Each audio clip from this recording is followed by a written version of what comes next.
அனைவருக்கும் வணக்கம். முதலில் இன்னைக்கு உலக மகளிர் தினம். அதற்காக அனைத்து பெண்களுக்கும் உலக மகளிர் தின நல்வாழ்த்துக்களை இந்த நேரத்தில் நான் தெரிவித்துக் கொள்கிறேன். அதற்காக தான் இன்னைக்கு தலைமை கழகத்தில் எங்கள் பெண்கள் அணி சார்பாக தலைவர் அவர்களை சந்தித்து உலக மகளிர் தின வாழ்த்துக்கு தலைவரை வாழ்த்தியிருக்காங்க. இந்த மகளிர் தினம் என்பது ஒட்டுமொத்த பெண்களுக்கான நாள். உலகத்தில் இருக்கிற அத்தனை பெண்களுக்கும் தேசிய முற்போக்கு திராவிட கழகத்தின் சார்பாக happy women's day. I wish every one and அனைவருக்கும் எஸ்பெஷலி 3 பெண்களுக்கு என்னுடைய மகளிர் தின நல்வாழ்த்துக்களை இந்த நேரத்தில் நான் தெரிவித்துக் கொள்கிறேன்.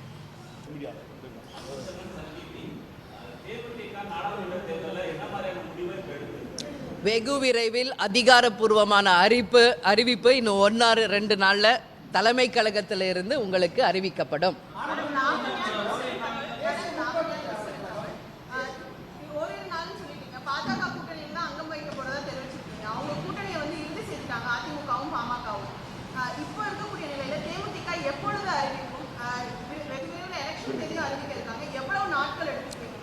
Within a couple of days, ஓரிரு நாட்களில் தலைமை கழகம் அதிகாரப்பூர்வமான அறிவிப்பை வெளியிடும்.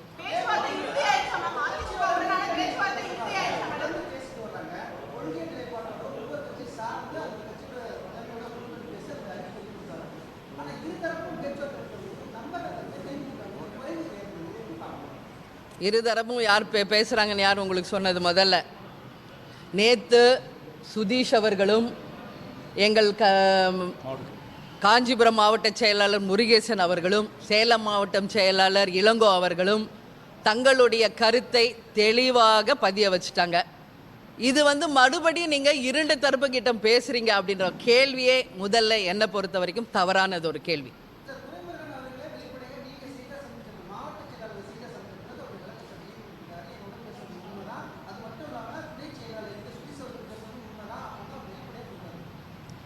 திமுக பொருளாளருக்கு தேசிய முற்போக்கு திராவிட கழகத்தின் பொருளாளராக நான் இப்போ அவருக்கு பதில் சொல்கிறேன்.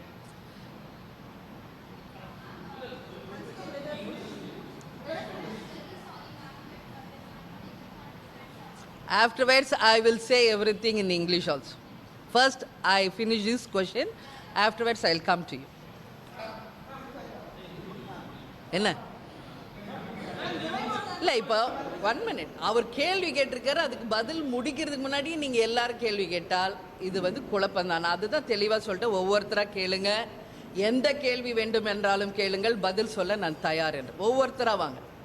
இப்போது நீங்கள் புதிய தலைமுறை ஆனந்த் இழுபறி நேற்று நீ தானே சொன்ன, உனக்கு தான் முதல் பதில். எந்த இழுபறியும் இல்லை, எந்த குழப்பமும் இல்லை. திமுக பொருளாளருக்கு தேசிய முற்போக்கு திராவிட கழகத்தின் பொருளாளராக இப்போ நான் பதில் சொல்கிறேன். சுதீஷ் அவர்களும் முருகேசன் அவர்களும் இளங்கோவனும் தெளிவாக அவங்களுடைய கருத்தை நேற்று பதிய வச்சுட்டாங்க. ஆனாலும் சீனியர் பொலிட்டிஷியன் மிஸ்டர் துரைமுருகன் வயதில் மூத்தவர், ஒரு மரியாதை நிமித்தமாக ஒருத்தர் வீட்டுக்கு போனால் தமிழ்நாடுடைய கலாச்சாரம் என்ன? எதிரியாக இருந்தாலும் வீட்டுக்கு வந்தால் அவங்கள உபசரிக்கணும் அப்படின்றத கலாச்சாரத்தை தான் நம்மெல்லாம் பழகியிருக்கோம். வந்தாரை வாழ வைக்கும் தமிழகம்ன்றது தான் நம்ம தமிழ்நாட்டுக்கு பேர். ஒரு எதிரியே வீட்டுக்கு வந்தாலும் அவங்களை கனிவோடு கவனித்து அனுப்புறது தான் தமிழர் பண்பாடு. சரி, ஏதோ ஒரு காரணத்துக்காக அவங்க வந்தாங்கன்னே வைங்க. நீங்கள் சீனியர் பொலிட்டிஷியன் தானே, வயசில் மூத்தவர் தானே. அவங்க உள்ளே போகிறப்ப எந்த ப்ரெஸ்ஸும் வெளியே இல்லையா? அவங்க வெளியே வரும்போது மட்டும் ஒட்டுமொத்த ப்ரெஸ் எப்படி வர்றாங்க?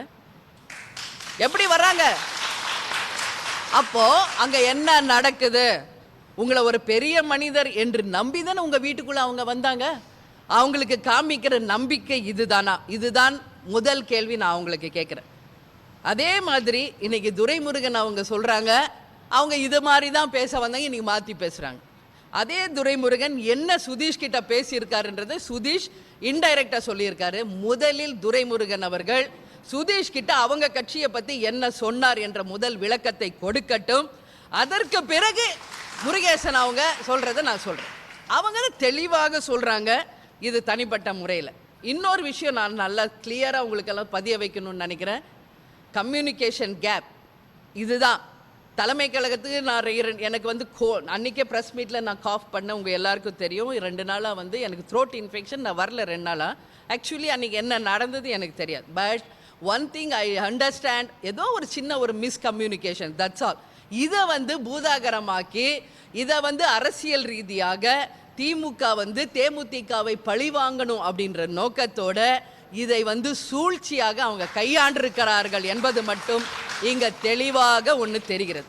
ஆரம்ப காலத்திலிருந்தே திமுக அப்படின்றதுக்கான விளக்கத்தை எப்பொழுதுமே நான் தெளிவாக பதிய வைத்துக் கொண்டிருப்பவள். நல்லா மீண்டும் அதை நான் சொல்றேன். திமுக என்றாலே தில்லு முள்ளு கட்சி அப்படிங்கிறத இன்னைக்கு இல்ல நேத்தில எப்பயுமே நான் வந்து உறக்க குரல்ல சொல்லிக்கிட்டு இருக்கேன். இன்னைக்கு ஒரு பெரிய மனிதர் என்று அவங்க வீட்டுக்கு போனா வந்தவங்களை இப்படித்தான் கேவலப்படுத்துவாங்களா? உங்கள் அரசியல் சூழ்ச்சியை உங்க வீட்டுக்கு ஒருத்தரை வரவழைச்சு தான் அங்கதான் உங்க அரசியல் ஆதாயத்தை தேடணுமா? இதை விட ஒரு அநாகரிகமானது எங்கேயாவது நடக்குமா? அப்படி பார்த்தா இன்னைக்கு திமுகல எத்தனை பேர் எங்கள் குழு கேப்டன் நானும் அமெரிக்கால இருந்த பொழுதே தேசிய முற்போக்கு திராவிட கழகத்தின் சார்பாக தேர்தல் குழு அமைக்கப்பட்டாச்சு. அன்றையிலிருந்தே அத்தனை கட்சிகளும் குழுவோடு கான்டாக்ட் பண்ணி தேர்தல் சம்பந்தமாக கூட்டணி சம்பந்தமாக பேசிக்கிட்டு தான் இருக்காங்க. இதை சுதீஷும் பதிய வச்சிருக்காரு, அந்த குழுவை சேர்ந்த ஐவரும் பதிய வச்சிருக்காங்க. நானும் பல தடவை சொல்லியிருக்கேன் உங்களுக்கு. எல்லாரும் பேசிக்கிட்டு இருக்காங்க. ஆனா கேப்டன் என்ன முடிவெடுப்பார் என்பது யாருக்கும் தெரியாது என்பதை பல தடவை நானும் பதிய வச்சிருக்கேன். ஆனா என்ன நடக்குது? திரு ஸ்டாலின் அவர்கள் கேப்டனை பார்க்க வர. நான் ஒரு விஷயம் இங்க தெளிவா பதிய வைக்கணும்னு நினைக்கிறேன். நாங்க நினைச்சா அன்னைக்கு ஸ்டாலின் வர்றதை எங்களால் தடுக்க முடியாதா? சிந்திச்சு பார்க்கணும். இதே கலைஞர் அவர்கள் உடல்நிலை சரியில்லாத போது அவரை போய் சந்திக்க வேண்டும் என்று பெர்மிஷன் கேட்ட முதல் ஆள் கேப்டன் அவர்கள். கடைசி வரைக்கும் கேப்டனுக்கு ஸ்டாலின் அவர்கள் அனுமதி கொடுக்கல கலைஞரை சந்திக்கிறதுக்கு. இது உண்மை.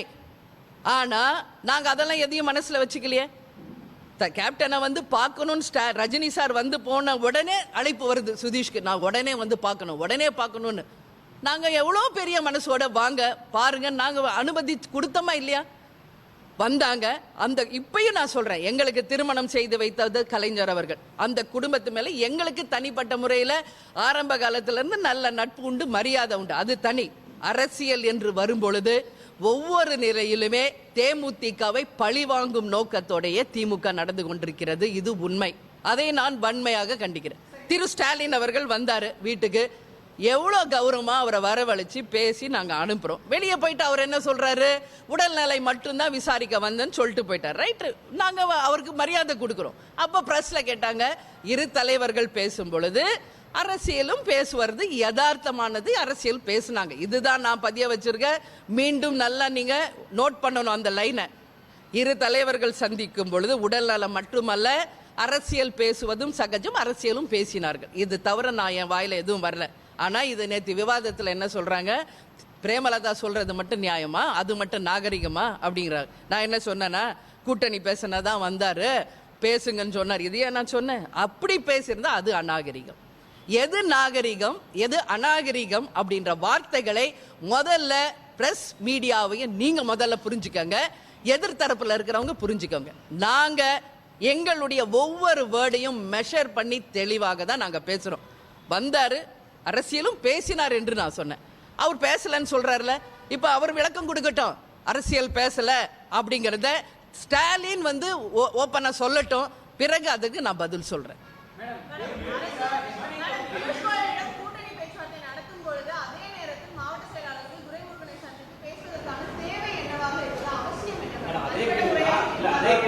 இவங்க 2 பேர் போய் சந்திச்சு அவங்க பர்சனல் நேத்து சொல்லிட்டாங்க. இல்ல ஒரே நிமிஷம் நீங்க எந்த சேனல் சன் டிவி? உங்களுக்கு தான் அதிகமான டவுட்ஸ் இருக்கலாம். என்ன முடிவெடுக்க போது பொதுக்கூட்டத்தில் பங்கேற்க போவதாக மிகப்பெரிய ஒரு எதிர்பார்ப்பு இருக்காங்க. தொடர்ச்சியாக கூட்டம் நடந்திருக்குங்காக ஹோட்டலுக்கு போறாரு. அங்கேயும் மீடியா இருக்கும் பொழுது ஒரு 3 பேர் அன்றைய சூழலில் போகும் பொழுது 2 பேர் 3 பேர் இல்ல, எதுவுமே தப்பா சொல்லாதீங்க, அப்புறம் அது ஒரு சர்ச்சையாகும். எதுக்கு கேட்கணும்? ஏன் கேட்கணும்னு கிடையாது. அதுக்கு முன்னாடியும் இங்க பாருங்க, சுதீஷ் ஏற்கனவே சொல்லிட்டாரு, ஏற்கனவே பார்த்துருக்காங்க. இல்ல நேத்து இல்ல ஒரு நிமிஷம், நேத்து துரைமுருகன் அவர்கள் பேசினது முற்றிலும் உளறலாக தான் நான் பார்க்கிறேன். இதான் உண்மை. அவர் சொல்றாரு, என்ன சொல்றாரு, முதல்ல அவங்க 2 பேர் யாருன்னே எனக்கு தெரியாதுங்கிறாரு. அப்புறம் என்ன சொல்றாரு, வந்தாங்க. அப்போ யாருமே தெரியாத ஆள துரைமுருகன் வீட்டுக்குள்ள விட்டுருவார? சொல்லுங்க. இந்த கேள்விக்கு எனக்கு பதில் தெரியணும். அவங்க 2 பேர் யாருன்னு எனக்கு தெரியாது, வந்தாங்க, பேசுன, கூட்டணி பேசுனாங்க. அப்போ யாருன்னா தெரியாத ஆள் வந்தால் துரைமுருகன் வீட்டில் விட்டுருவாங்களா? இன்னைக்கு அவர் ஒரு சட்டமன்ற உறுப்பினர் இருக்காரு, மந்திரியா இருந்திருக்காரு. எனக்கு அவர் இது வரைக்கும் நான் பார்த்ததில்லை. எங்கள் மாவட்டத்தை சேர்ந்தவர் தான். அதே காட்பாடியில் தான் நான் ஆக்சிலியம் காலேஜில் என்னோட டிகிரி நான் முடிச்சிருக்கேன். நாங்கள் பிறந்ததும் அதே வேலூர் மாவட்டம் தான். வேலூர் மாவட்டத்தை சேர்ந்தவங்க இந்த அளவு கீழ்த்தரமான ஒரு அரசியல் பண்ணுவாங்களாங்கிறத துரைமுருகனை பார்த்து தான் நான் வந்து தெரிஞ்சிக்க வேண்டிய அளவு ஒரு வெட்கக்கேடாக அதை நான் கருதுறேன். ஏன்னா யாருன்னு தெரியாத ஒருத்தரை நீ எப்படி முதல்ல வீட்டுக்குள்ளே விடுறீங்க? இன்னொன்று, 40 தொகுதிகளையும் முடிச்சுட்டு, அனைவருக்கும் தொகுதி பங்கீடு முடிச்சுட்டு திரு ஸ்டாலின் அவர்கள் மாநாடுக்கே கிளம்பிட்டார். இது எல்லாருக்கும் தெரியும். யாராவது அப்போ போய் யாராவது கூட்டணி பற்றி பேசுவாங்களா? எந்த முட்டாளாவது பேசுவாங்களா? என்ன புரியல எங்களுக்கு. இது வந்து தேர்தல் குழு அமைச்சதுலேருந்து அவங்க ஒட்டுமொத்த பேரும் இந்த குழு கிட்ட பேசிக்கிட்டு இருக்காங்க. அப்பெல்லாம் வந்து பேசாதவங்க இனிமேல் 40 முடிச்சு மாநாடுக்கு அவங்க போன பிறகு தான் இதை பற்றி பேசுவாங்களா? இது எவ்வளோ ஒரு தப்பான ஒரு விஷயம். அதே மாதிரி அவர் பதிய வைக்கிறாரு, தலைவர் தூங்கிட்டு இருக்காரு. அப்போ ஸ்டாலின் அவர் வந்து கேவலப்படுத்துறாரா? லைவ்ல ஒரு தலைவர் தூங்குறாரு அப்படின்றது எவ்வளோ ஒரு அவச்சொல்லு. 1 மணிக்கு வந்து தலைவர் தூங்குறாரு அப்படிங்கிறாரு. அப்போ ஸ்டாலின் அவர்களை அவர் நேரலையில் கேவலப்படுத்துறாரு. அவர் பேசின பேச்சுக்கள் முரண்பாடானது. எனக்கு தெரிஞ்சது, அவரை பற்றி எனக்கு சரியாக தெரியாது. உட்காந்த இடத்துலயே தூங்குவாருன்றது நான் கேள்விப்பட்டிருக்கேன். மேபி தூக்கத்தில் ஏதாவது பேசினாரா? வயது மூப்பாயிருச்சுல, வயது மூப்பின் காரணமாக ஏதாவது தூக்கத்தில் திரு துரைமுருகன் அவர்கள் பேசினாரா அப்படிங்கிறதும் எனக்கு ஒரு டவுட் இருக்கு. ஏன்னா ஃபோன் பண்ண யாரோ ஒரு பொம்பளை பேசுது, அவர் தூங்குறாருன்றாங்க. அவர் எதோ பேசுகிறார். அவர் டோட்டலாக முரண்பாடான ஒரு பதிலை சொல்கிறார். இப்போ அவர் கட்சி சார்ந்தவங்க, அவர் துறையை சார்ந்தவங்க, அவங்க டிஸ்ட்ரிக்ட் சார்ந்தவங்க, யாரோ தெரியாத நபர் போனால் வீட்டுக்குள்ளே விட்டுருவாரா திரு துரைமுருகன் அவர்கள்? முதல் நாள் என்ன சொல்கிறாரு, சட்டமன்ற உறுப்பினர் முருகேசன் தெரியுங்கிறார். அடுத்த நாள் என்ன சொல்கிறார், அவங்க யாருன்னே தெரியாதுங்கிறார். தெரியாத ஆளை எப்படி உள்ளே விடுறீங்க? அப்போது வந்தாங்க, சரி நீ உங்கள் கருத்துக்கே நான் வரேன், கூட்டணி தான் பேச வந்தாங்கன்னு உங்கள் கருத்துக்கே நான் வரேன். வந்தாங்க, ஏன்பா ஒரு டீசெண்டாக ஒரு சீனியர் பொலிட்டீஷியன் என்ன சொல்லணும், வந்தீங்க எல்லாம் முடிஞ்சுப்பா போயிட்டு வான்னு சொல்லி அனுப்புனா உனக்கு அழகு. உள்ளே கூப்பிட்டுட்டு வெளியே மொத்த பிரசையும் வரவழைச்சிட்டு உன்னோட தேர்தல் ஆதாயத்துக்காக நீங்கள் இதை யூஸ் பண்ணீங்கன்னா ஒட்டுமொத்த தமிழ்நாடு இதை வாட்ச் பண்ணிக்கிட்டு இருக்கு. ஒட்டுமொத்த தமிழக மக்கள் இதை பார்த்துக்கிட்டு இருக்காங்க. திமுக என்றாலே தில்லுமுள்ளு கட்சின்றதே முதல்ல இருந்து நாங்கள் சொல்கிறோம். புரட்சி தலைவர் எம்ஜிஆர் அன்னைக்கே பதிய வச்சுட்டு போயிருக்காரு. திமுகனாலே திருட்டு கட்சின்றதை புரட்சி தலைவர் எம்ஜிஆர் சொல்லிட்டு போயிருக்காரு. இன்னைக்கு வரைக்கும் மக்கள் கிட்ட அதுதான் இருக்கு. கணக்கு கேட்டாருன்றதுனால கட்சியை விட்டு தூக்கி எறிஞ்சாங்கல்ல அன்னைக்கு புரட்சி தலைவர் எம்ஜிஆர். அவர் என்ன பதிய வச்சுட்டு போனாரு, திமுகனா. அதுதான் இன்னைக்கும் மக்கள் மனசுல ஸ்ட்ராங்கா இருக்கு, யாரும் அதை மறந்துடல. அப்போ உங்களுடைய நியாயத்தை, உங்களுடைய நேர்மையை, உங்கள் தர்மத்தை நீங்கள் சரியான முறையில் பயன்படுத்தி இருந்தா எல்லாமே சரியா. நீங்க முறை தவறுனதுனால தான் நாங்க அப்படியே பேச வேண்டி இருக்கு. ஆனா இது வந்து உண்மையில் கண்டிக்கக்கூடியது, அவமானத்துக்குரியது, தலை வெட்கி நிச்சயமாக ஒவ்வொருத்தரும் ஃபீல் பண்ண வேண்டிய ஒரு விஷயம். நீ கேட்ட நீ சொல்லு.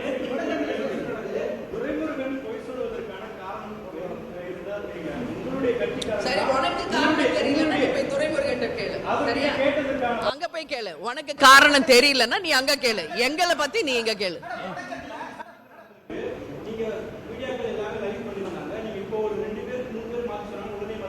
என்னது? ஆமா, லைவ்ல நான்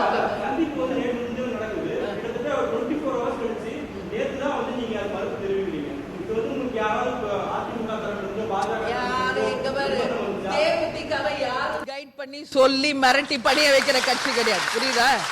யாரோ சொல்லி பதில் சொல்ல வேண்டிய அவசியம் என்னைக்கு தேமுதிக கிடையாது, புரியுதா? அது எங்க இஷ்டம். எங்களுக்கு எப்ப மறுப்பு தெரிவிக்கணும்னு நாங்க நினைக்கிறோமோ அப்பதான் நாங்க சொல்லுவோம். அதுக்காக நீங்க 24 hours எங்க கேட்டுக்கு வெளியவும் கட்சி அலுவலகத்துக்கு வெளியவும் நீங்க உட்கார்ந்து இருந்தா உங்க அவசரத்துக்காக உடனே வந்து நாங்க நின்று எல்லாத்துக்கும் பதில் சொல்லணும்ன்ற அவசியம் எங்களுக்கு கிடையாது. இது கட்சி, இது தலைமைக்கு கட்டுப்பட்ட ஒரு ராணுவ கட்டுப்பாடான கட்சி. தலைவர் அனுமதியோட தலைவர் சொன்னால் மட்டும்தான் பிரஸ் ரிலீஸ் வரும். நீங்க அதுக்காக 24 hours கேட்லயே உட்கார்ந்து இருக்கீங்கன்றதால நாங்க ஓடி வந்து எல்லாத்தையும் சொல்லிட்டு இருக்க முடியுமா? இல்லை, அதுவும் எங்க தலைமை சொன்னால் மட்டும்தான் சொல்ல முடியும். எங்கள் தலைமை எப்போ அதற்கான விளக்கத்தை கொடுக்கணும்னு நினைக்கிறாங்களோ அப்பதான் நாங்க சொல்ல முடியும். உங்க அவசரத்துக்கு நாங்க கிடையாது.